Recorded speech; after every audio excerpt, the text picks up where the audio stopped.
A big dig is getting underway in Poland in search of a mystery train filled with treasures buried at the end of World War II.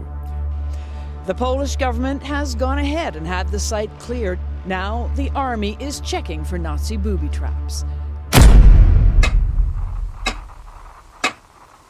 La fin de la Seconde Guerre mondiale n'a pas seulement laissé des ruines visibles. Toute l'Europe fut traversée par des secrets, des silences et des richesses cachées. La chute du Troisième Reich n'a pas uniquement entraîné l'effondrement de sa machine militaire, mais aussi la dispersion d'un immense flux de biens pillés. Or, devises, œuvres d'art confisquées et objets de valeur extraits systématiquement des territoires occupés. Alors qu'en Allemagne, la Reichsbank transférait son contenu dans les profondeurs de la mine de Merkers pour le protéger de l'avancée alliée, d'autres routes, loin du front immédiat, commençaient à être tracées. Avec la défaite de plus en plus imminente, le régime dispersa ses richesses à travers des canaux inattendus. Certaines furent consignées dans des archives militaires. D'autres ne survécurent que sous forme de rumeurs persistantes. En Europe du Sud-Ouest, l'Espagne devint un corridor discret. Selon des documents déclassifiés par le département de la guerre des États-Unis, entre 1942 et 1982-45, plus de 150 tonnes d'or nazi traversèrent la frontière aragonaise via Canfranc, transportées par des camions suisses vers des banques centrales à Madrid et Lisbonne. Parallèlement aux Pays-Bas, une histoire peu connue survécut au passage du temps. En 1944, après le bombardement d'une succursale bancaire à Arnhem, des soldats allemands dérobèrent des bijoux, des montres et des lingots qui furent enterrés en périphérie du village d'Omeren, selon des documents révélés des décennies plus tard. La découverte d'une carte marquée à la main raviva, des années plus tard, une chasse frénétique. Pendant plusieurs jours, ce paisible coin rural fut envahi par des chercheurs équipés de détecteurs de métaux. Ce qui semblait être un écho oublié de la guerre retrouva soudainement vie. Pendant ce temps, à l'Est, la Pologne devint le théâtre de l'une des légendes les plus persistantes du conflit. L'histoire d'un train nazi qui aurait disparu dans les tunnels de Silésie avec une cargaison d'une valeur inestimable. Ce documentaire mène une enquête rigoureuse sur la manière dont la richesse du Troisième Reich fut dispersée et sur ce qu'il en advint finalement. Le secret le mieux gardé de la banque nazie. Le matin du 3 février 1945, Berlin fut secoué par l'un des bombardements les plus dévastateurs de la guerre. Parmi les nombreuses cibles atteintes, l'une d'une importance particulière fut l'imposant bâtiment central de la Reichsbank, l'institution financière la plus puissante du Troisième Reich. Située au cœur de la capitale, la Banque d'État avait jusqu'alors résisté aux assauts du conflit, mais ce jour-là, elle reçut au moins une vingtaine d'impacts directs. Le bâtiment, comparable en taille à l'ancienne chancellerie, fut partiellement détruit. À l'intérieur, plus de 5000 employés s'étaient réfugiés dans les sous-sols de la banque. Lorsque les bombes commencèrent à s'abattre sur la structure, l'obscurité, la poussière et le vacarme provoquèrent des scènes de panique. Les lumières s'éteignirent, les murs tremblaient comme s'ils étaient en papier, et les cris de terreur se mêlaient au fracas des effondrements. Malgré la violence de l'attaque, il n'y eut aucune victime mortelle. Le président de la banque, Walter Funk, se souviendrait plus tard que sortir vivant de cet abri fut un pur coup de chance. Après le bombardement, le bâtiment présentait un aspect fantomatique, murs fissurés, mobilier détruit et papier fumant parmi les décombres. Mais ce qui était le plus préoccupant, c'est que, bien que la structure extérieure ait été gravement endommagée, les chambres fortes restaient intactes. À l'intérieur reposait une part considérable de la fortune du régime nazi. Lingots d'or, devises, métaux précieux, obligations et argent liquide. La vulnérabilité de ce trésor déclencha toutes les alarmes parmi les dirigeants de la banque. Depuis 1939, la Reichsbank était sous le contrôle direct d'Adolf Hitler. Cette année-là, l'économiste Hjalmar Schacht fut destitué pour ses désaccords avec l'orientation économique du régime et remplacé par Walter Funk, un homme plus docile mais sans véritable connaissance en matière bancaire.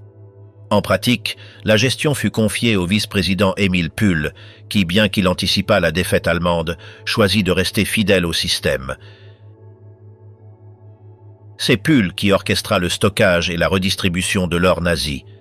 Pendant la guerre, la Reichsbank accumule des métaux précieux provenant de nombreux pays occupés. De la Tchécoslovaquie, on prit plus de 2 millions de dollars en or. De la Hongrie, 32 millions.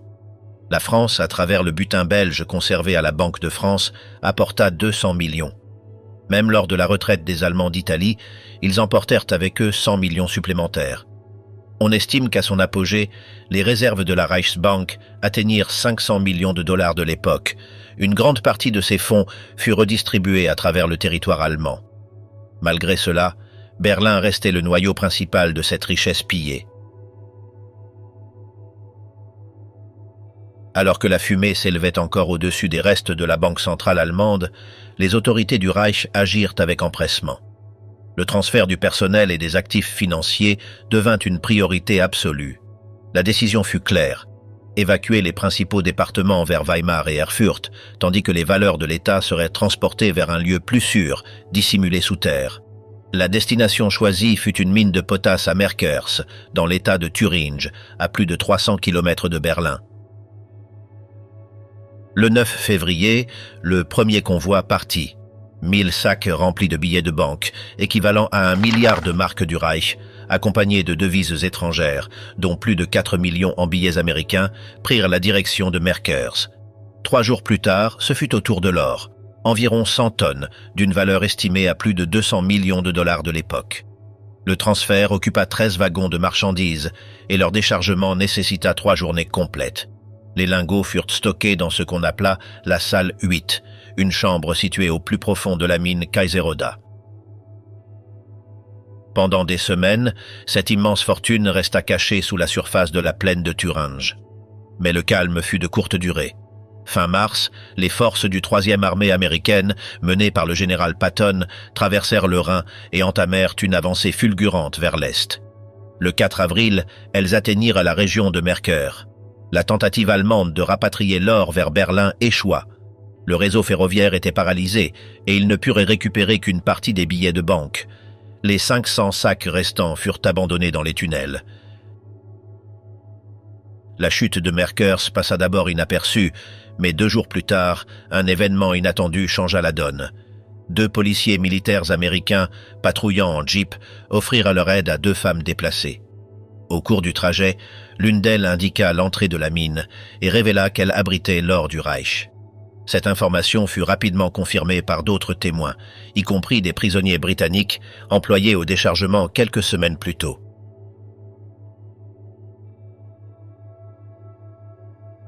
Le 7 avril, une unité du 90e régiment descendit dans la mine. Ce qu'ils découvrirent dépassa toutes leurs attentes. Des piles de sacs contenant des billets, des lingots d'or, des bijoux et autres objets de valeur alignés le long des couloirs souterrains. La chambre principale, protégée par un mur de briques et une porte en acier, fut finalement ouverte à la dynamite. À l'intérieur, intact, se trouvait le cœur financier du Troisième Reich. Cette descente dans la mine ne fut pas une simple inspection. Les officiers américains pénétrèrent dans une caverne creusée dans le sel, aux dimensions colossales. La première chose qu'ils virent fut plus de 7000 sacs disposés en rangées méticuleuses. Chacun contenait des pièces ou des lingots d'or, d'un poids moyen de 25 à 35 kilos par unité. On compta plus de 8500 lingots et une masse de pièces évaluée à plus de 126 millions de dollars, incluant des francs suisses, des francs français et des centaines de sacs contenant des pièces de 20 dollars américains. Un fonctionnaire de la banque capturé dans la zone, le docteur Werner Weick, confirma que le butin comprenait des pièces provenant de près d'une dizaine de pays. Outre l'or et l'argent liquide, les soldats trouvèrent des centaines de tonnes d'archives et d'œuvres d'art. Dans une galerie adjacente reposaient plus de 400 tonnes de toiles provenant de musées allemands. Il y avait des œuvres de Rembrandt, Van Dyck, Titien et Dürer. On découvrit également une sculpture égyptienne d'une valeur inestimable, une petite statue de la reine Néfertiti. La découverte fut si significative qu'Eisenhower, Patton et Bradley descendirent personnellement pour la constater. Entre plaisanteries et tensions, les généraux parcoururent les tunnels gardés par leurs troupes. Patton se moqua des œuvres d'art trouvées, tandis qu'Eisenhower inspectait les liasses de marques du Reich destinées à payer une armée déjà en déroute. Malgré les mesures de sécurité, le général Patton insista pour évacuer le contenu. Le 14 avril, le transfert vers le siège de la Reichsbank à Francfort commença. Il fallut 32 camions, des escortes armées, une couverture aérienne et une surveillance nocturne. Au total, 11 750 conteneurs furent déplacés. Bien que l'opération fût déclarée terminée sans incident, des rumeurs circulèrent pendant des années. 2015, le radar qui découvrit l'or nazi. Alors que le trésor découvert à Merkers était transféré sous contrôle allié dans le sud de la Pologne, une des légendes les plus persistantes de la fin de la guerre commençait à prendre forme. Selon différentes versions transmises depuis 1945, un train nazi blindé serait parti chargé de centaines de tonnes d'or, de bijoux, d'armes et d'œuvres pillées. Le convoi devait se diriger vers l'ouest, mais n'atteignit jamais sa destination. La théorie la plus répandue soutient qu'il fut délibérément détourné vers une voie cachée, probablement connectée à une mine ou au tunnel creusé sous un château de la région. Cet endroit, lié au mystérieux et inachevé projet Ries, devint le centre de spéculation, de recherche et de rumeurs pendant des décennies.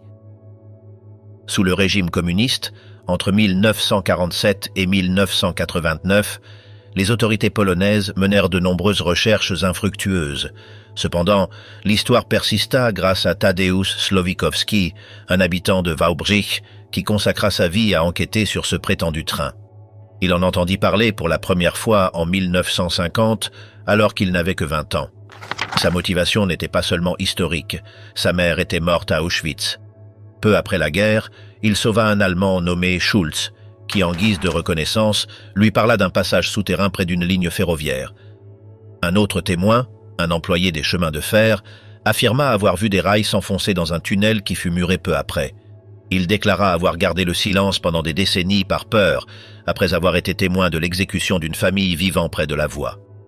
Le 5 mai 1945, juste avant l'arrivée de l'armée rouge, les habitants furent fusillés et leurs maisons rasées. Depuis la fenêtre la plus haute, dit Slowikowski, on pouvait clairement observer le mouvement des trains entrant et sortant de la zone. Cette maison reste inhabitée depuis lors. Au fil des années, Slowikowski a élaboré des maquettes détaillées illustrant sa théorie. 2 voies parallèles traversant des collines, avec une déviation menant à une galerie cachée. Cependant, il ne fut autorisé à enquêter qu'en 2003. Lorsqu'il le fit, il fut victime de harcèlement. Menacé par des hommes armés, son chien fut empoisonné, sa maison attaquée et sa ligne téléphonique sabotée. Selon lui, tout cela relevait des méthodes typiques des anciens services secrets. Il suggérait que le train aurait pu être dissimulé dans l'une des nombreuses mines recensées sur les cartes d'époque, certaines probablement encore piégées.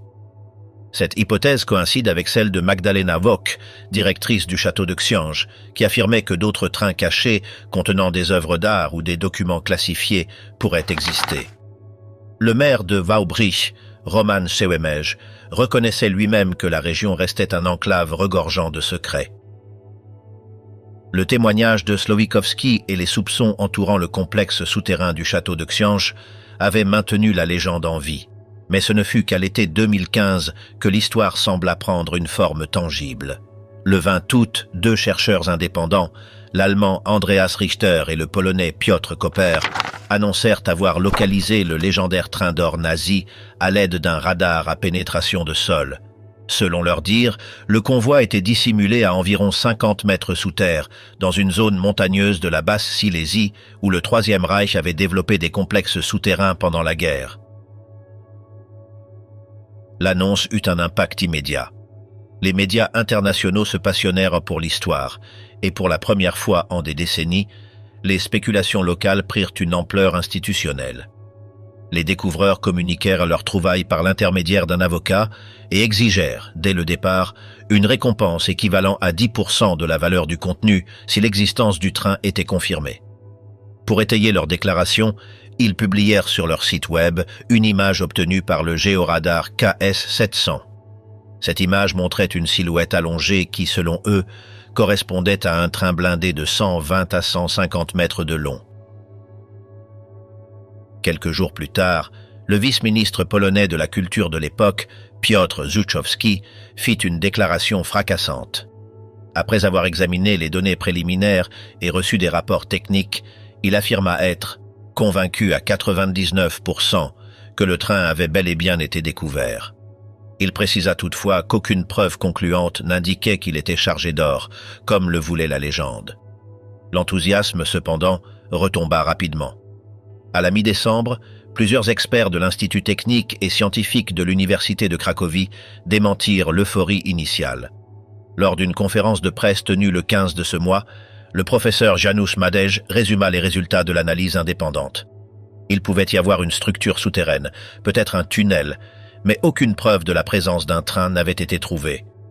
Malgré ce démenti, l'agitation générée fut considérable. Pendant des semaines, les autorités locales, la presse étrangère et les curieux restèrent attentifs à une découverte qui, l'espace d'un instant, sembla transformer un mythe en fait documenté. L'attente suscitée par cette supposée découverte dépassa bientôt toutes les prévisions. La ville de Wałbrzych, autrefois connue sous le nom de Waldenburg, devint l'épicentre d'un mouvement inédit de chasseurs de trésors, de curieux et de journalistes internationaux. Les autorités locales ne tardèrent pas à organiser une commission chargée de délivrer des permis d'exploration dans la zone. Les découvreurs présumés du train, Richter et Koper, annoncèrent même des projets pour fonder un musée dédié à leurs trouvailles. L'armée polonaise se joignit aux opérations, non pas tant par intérêt archéologique, mais en raison de la possibilité que la zone contienne des explosifs datant de la Seconde Guerre mondiale. Cependant, à mesure que les fouilles avançaient, les voix critiques se firent entendre.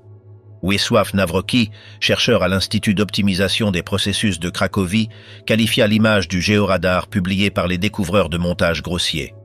De son côté, l'historien allemand Ingo Loos, de l'Institut d'histoire contemporaine de Munich, décrivit l'histoire comme une simple conjecture. Dans une déclaration au magazine Stern, il affirma « Je ne le croirai que lorsque je verrai le train de mes propres yeux ».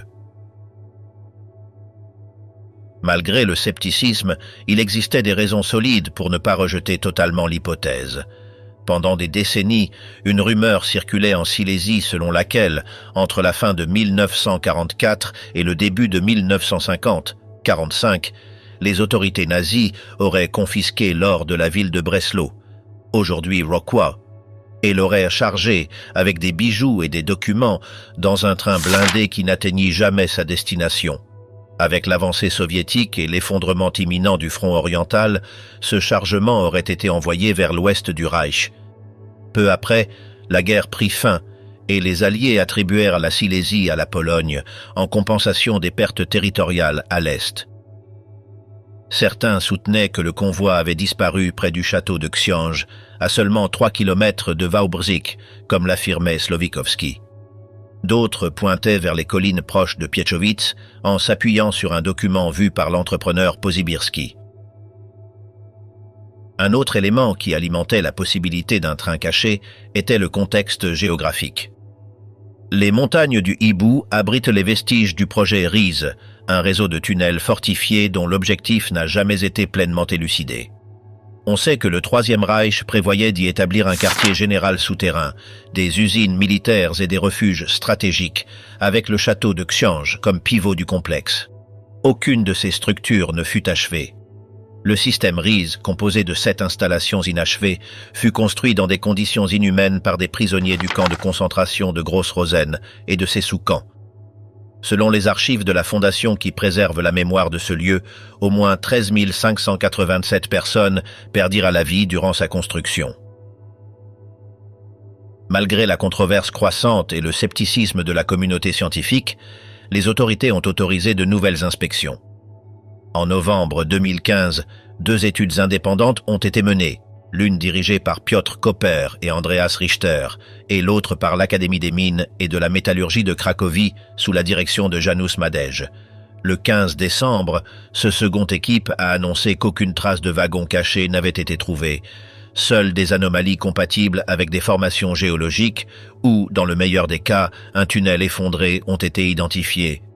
Madej, de manière catégorique, a critiqué la persistance des chercheurs en déclarant « Il est compréhensible de se tromper, mais s'obstiner dans l'erreur est une autre chose ». Une troisième analyse, réalisée par l'Université des sciences et technologies AGH de Cracovie, est parvenue à des conclusions similaires.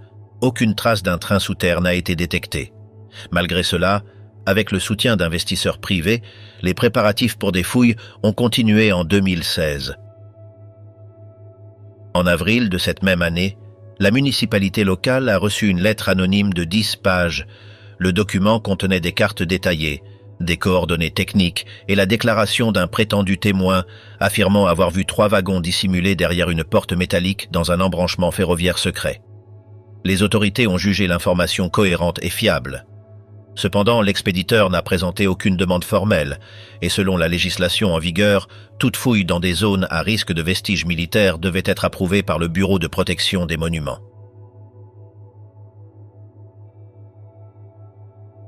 Le 15 août 2016, les fouilles officielles ont commencé.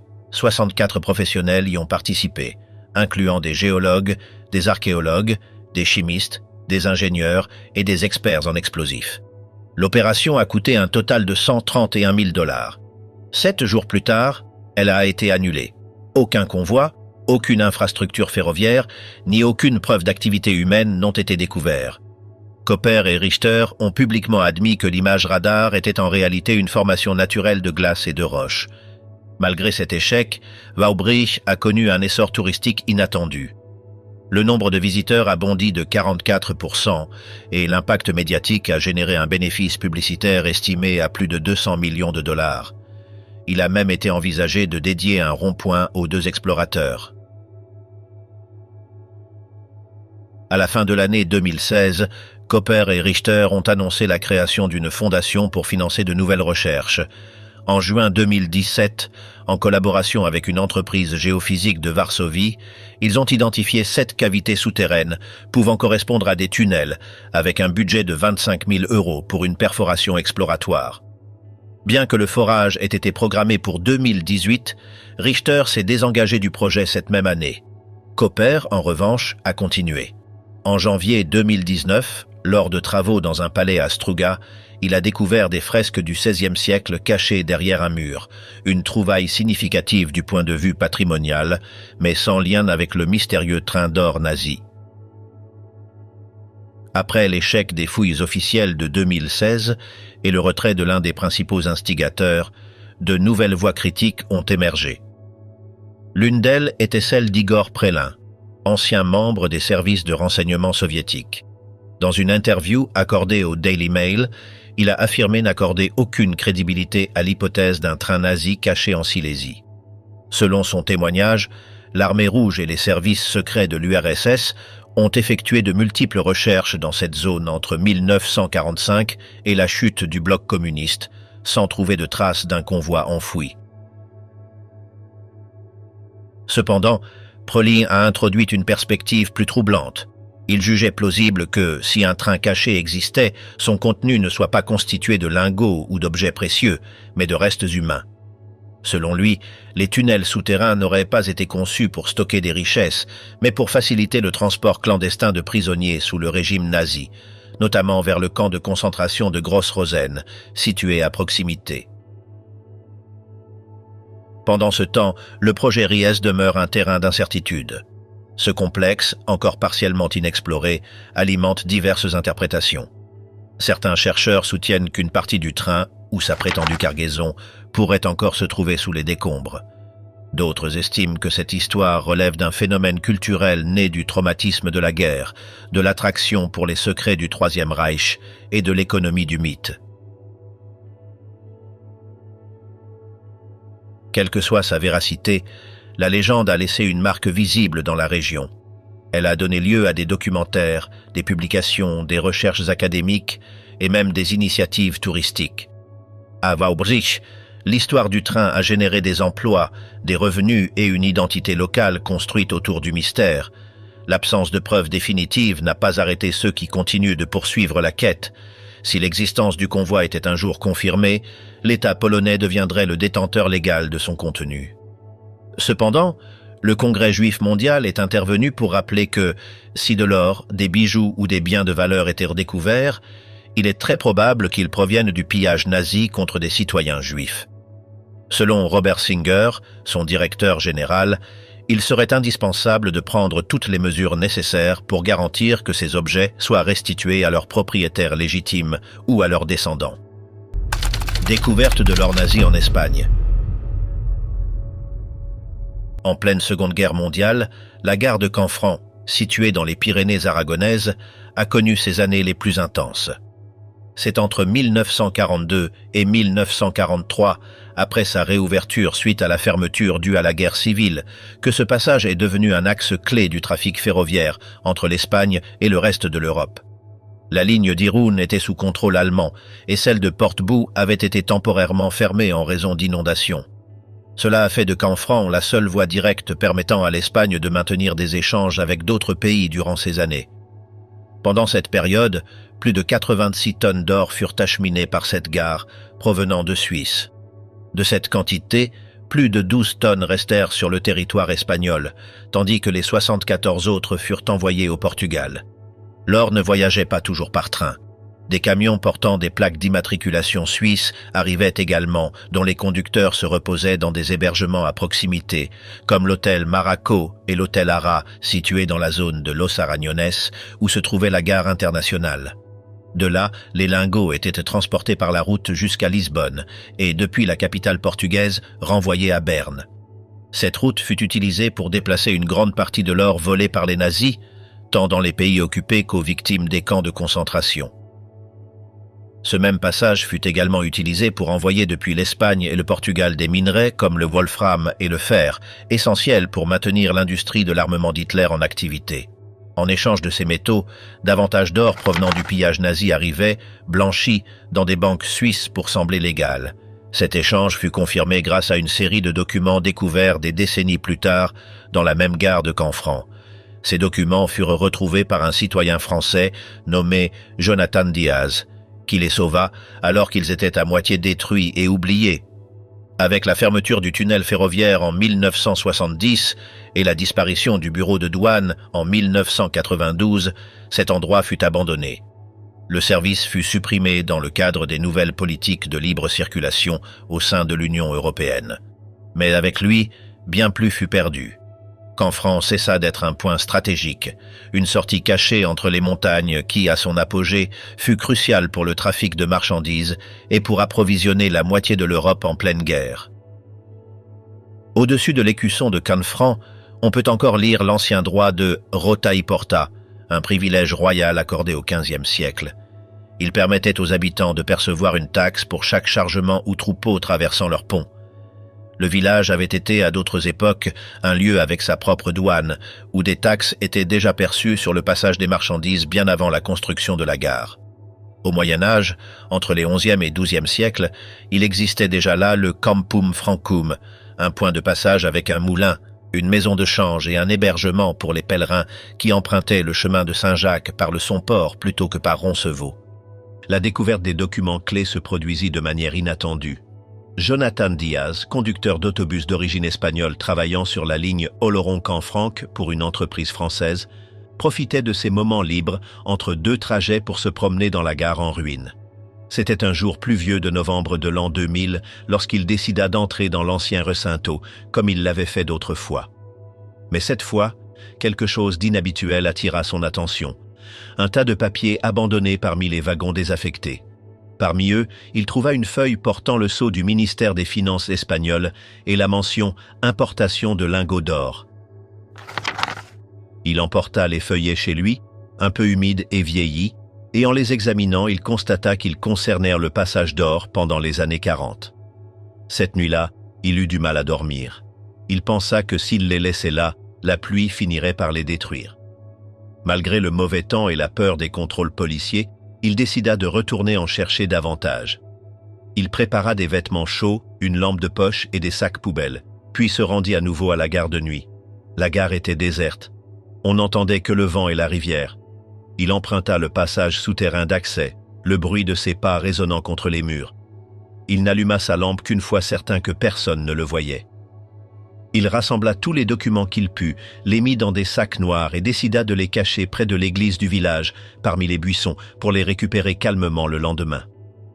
Cette nuit-là, il rentra à Oloron avec le sentiment d'avoir sauvé quelque chose d'important. Le lendemain, il revint tôt, récupéra les sacs et les ramena chez lui. Il passa des heures à sécher, séparer et nettoyer les documents qui étaient abîmés par le temps. C'étaient des copies sur papier fin de communication officielle de la douane de Canfranc avec Madrid. Certains étaient rongés, d'autres déchirés, beaucoup collés les uns aux autres. Malgré leur état, Jonathan parvint à reconstituer une grande partie de leur contenu. Ce qu'il lisait correspondait aux récits de certains anciens du village. Des années auparavant, des travailleurs de la gare lui avaient raconté qu'ils avaient déplacé de l'or sous la surveillance de soldats allemands, de gendarmes français et de gardes civils espagnols. L'or était transporté de la partie française de la gare à la partie espagnole par un couloir souterrain, puis chargé dans des camions suisses. Cette scène lui revenait en tête chaque fois qu'il passait par ces voies abandonnées. Désormais, il tenait entre ses mains la preuve que tout cela était réel. Il commença à chercher des informations sur le trafic d'or pendant la guerre. Sur Internet, il ne trouvait que des références à quelques camions passés par Hendaye ou par la frontière suisse. Les archives officielles en disaient peu sur le sujet.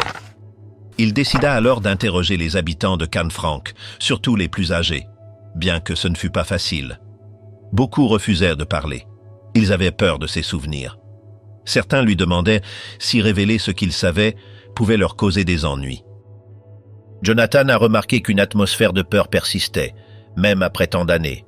Le franquisme avait laissé une empreinte profonde dans cette région. Canfranc, pendant l'après-guerre, était perçu comme un lieu privilégié, débordant d'activités, où arrivaient des marchandises qu'on ne voyait nulle part ailleurs dans le pays. C'était une île au sein d'une Espagne, appauvrie par les cartes de rationnement. Le silence entourant ce qui s'y était passé n'était pas fortuit. Peu à peu, certains habitants âgés de Canfranc ont commencé à s'ouvrir.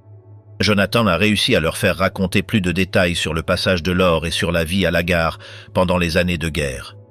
Certains lui ont assuré que des documents étaient encore conservés dans des maisons particulières, mais que personne ne voulait les sortir.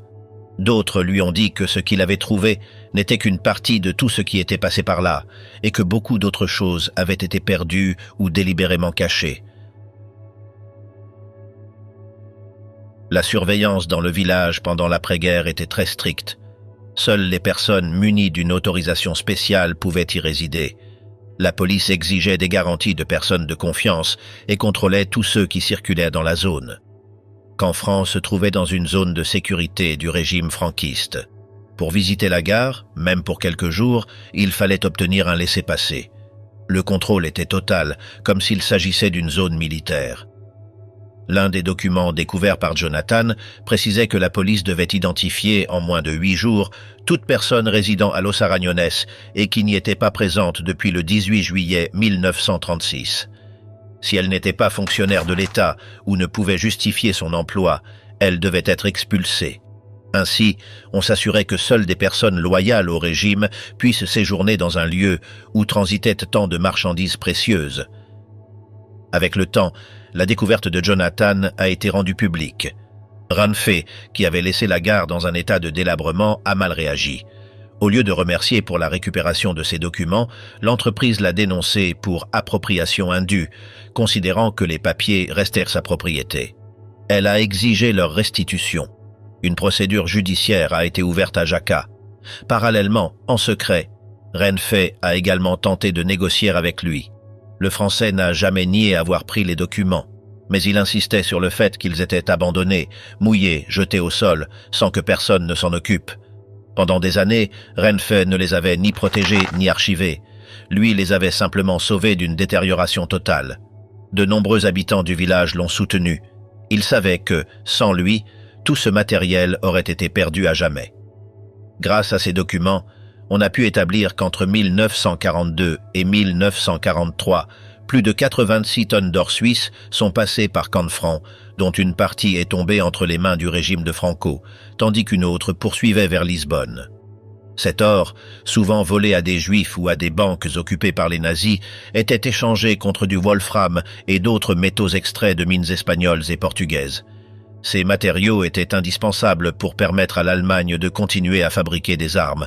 Les documents détaillaient les dates, les quantités, les trajets et les entreprises impliquées. La majorité des transports se faisait par des camions suisses entrant par Canfranc. Le métal précieux arrivait de Suisse, traversait le territoire français non occupé, franchissait les Pyrénées par cette gare et continuait vers Madrid ou Lisbonne. C'était une route longue, mais sûre, éloignée des bombardements et des contrôles des Alliés. Le trafic à Canfranc était si intense que la gare en vint à déplacer plus de 1000 tonnes de marchandises par jour dans les deux sens. C'était le passage le plus actif du pays. Ce qui ne pouvait passer par Irun ou Portbou passait par là. L'activité économique du village a tellement augmenté que la population a doublé.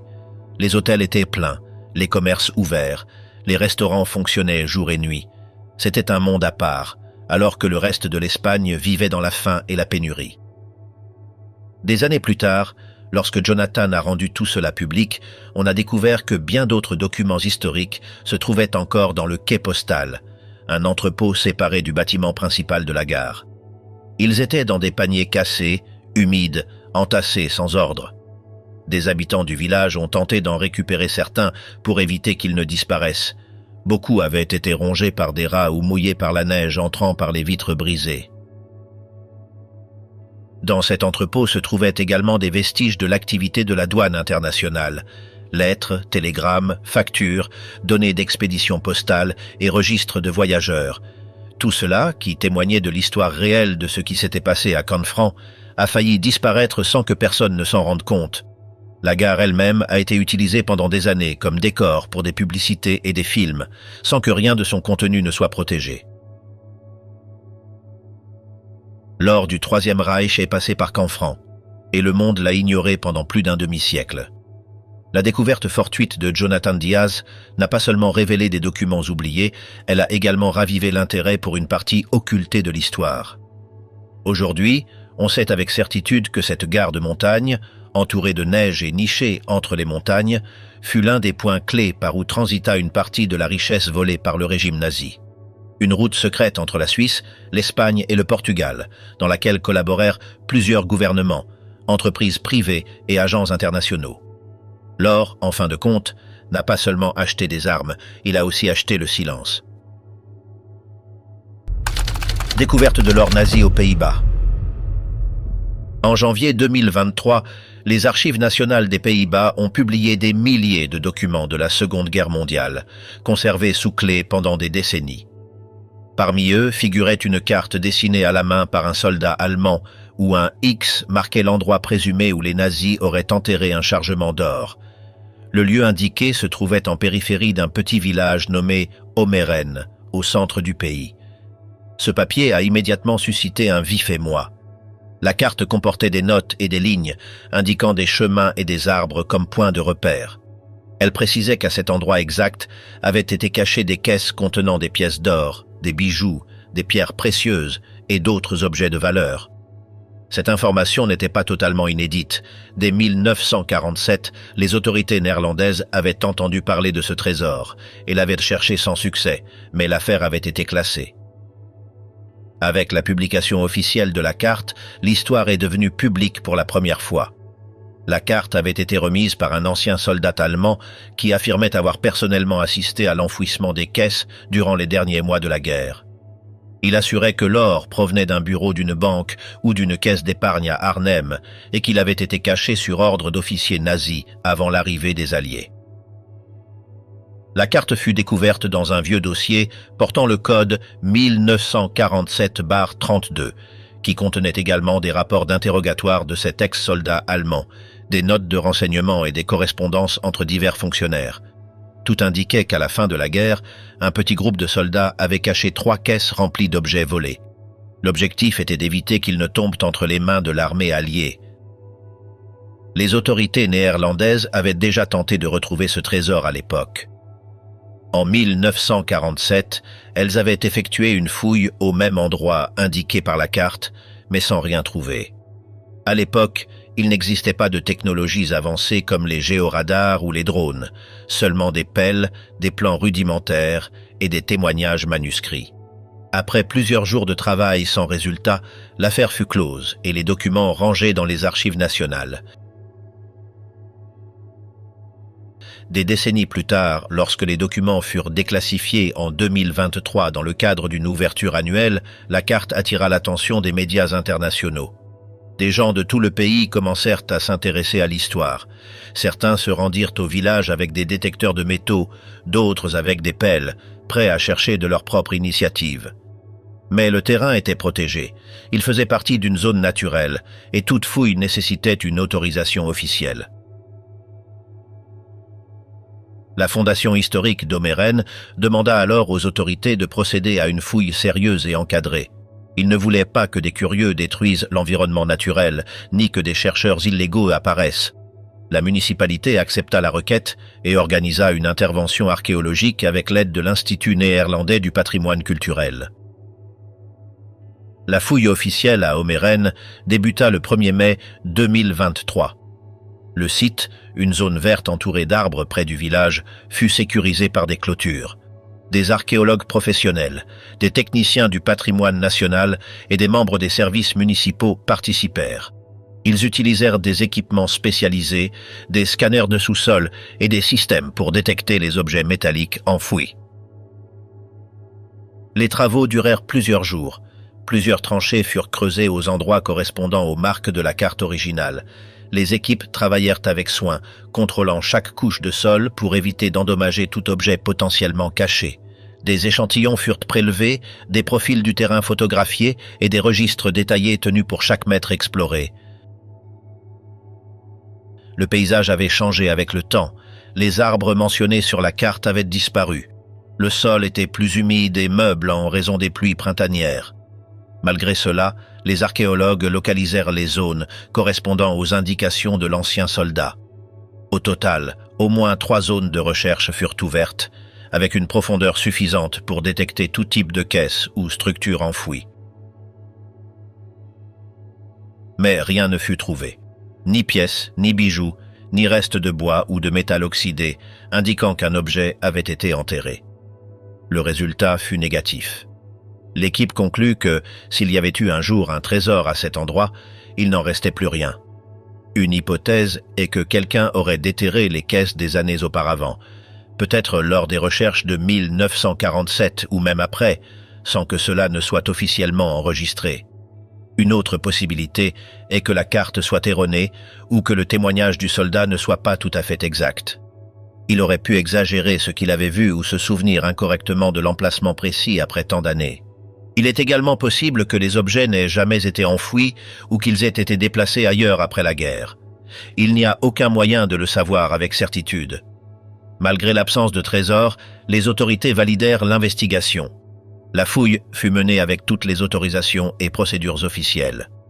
Aucun objet historique ne fut découvert, mais l'affaire fut considérée comme close d'un point de vue archéologique. La carte restera dans les archives publiques et pourra être consultée par toute personne intéressée. Pendant les jours de la recherche, des dizaines de journalistes visitèrent Omeren. Des barrières furent installées pour tenir les caméras à distance. Certains habitants profitèrent de l'occasion pour partager ce qu'ils savaient, tandis que d'autres évitèrent le sujet. Le village, calme la majeure partie de l'année, devint pendant quelques jours le centre d'attention des médias du monde entier. Des articles furent publiés en anglais, espagnol, allemand et néerlandais. L'affaire suscita un débat sur la manière de traiter ce type d'histoire. Beaucoup se demandaient s'il fallait continuer à chercher le trésor ou s'il valait mieux le laisser dans le passé. Certains archéologues estimèrent que s'il avait existé, il avait probablement déjà été récupéré par quelqu'un.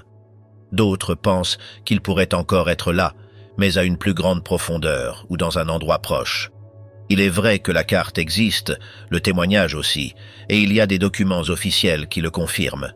Mais pour l'instant, il n'y a pas d'or. La seule chose retrouvée fut un mélange de terre retournée, quelques vieilles racines et de nombreuses questions sans réponse. Après l'excavation, la carte est devenue un objet de curiosité historique. Elle était dessinée au crayon sur un papier jauni. Elle comportait des lignes tracées à la main, quelques noms de chemins et un signe en forme de X à l'endroit où l'on disait que des caisses avaient été enterrées. L'écriture était celle d'un Allemand qui, selon les archives, avait été interrogé par des fonctionnaires néerlandais en 1946 et 1947. Sa déclaration fut la base de tout ce qui fut tenté par la suite. Dans ces documents, il était aussi mentionné que l'or aurait pu provenir d'une agence bancaire à Arnhem, pillée durant les combats de l'hiver de 1944. L'histoire raconte que, lorsque les troupes allemandes commencèrent à battre en retraite, certains officiers décidèrent de cacher les objets de valeur qu'ils ne pouvaient pas emporter. Ils choisirent un lieu hors de la ville, calme et facile à mémoriser. Une zone rurale à Omeren. La carte resta conservée dans les archives néerlandaises pendant plus de 75 ans. Seul un petit groupe de personnes savait qu'elle existait. Elle ne fut rendue publique qu'à l'occasion de la déclassification massive de janvier 2023, quand des milliers de documents liés à la guerre furent libérés. Cet événement est habituel aux Pays-Bas. Chaque année, de nouvelles archives de la période de guerre sont ouvertes à la consultation publique. La réaction fut immédiate, la carte devint virale. Elle apparut dans des médias comme la BBC, CNN, Reuters et The Guardian. Elle fut également diffusée par des chaînes locales telles que NOS et Omroep Gelderland. Sur les réseaux sociaux, certains commencèrent à élaborer des théories, comparant l'affaire à des films d'aventure. D'autres publiaient des itinéraires ou des coordonnées, essayant de trouver des correspondances sur Google Maps. Mais les autorités furent claires dès le départ. La recherche ne pouvait se faire que sous contrôle officiel. Le terrain où le trésor était supposé enterré appartient au gouvernement local et se trouve dans une zone protégée. Les fouilles privées ne sont pas autorisées.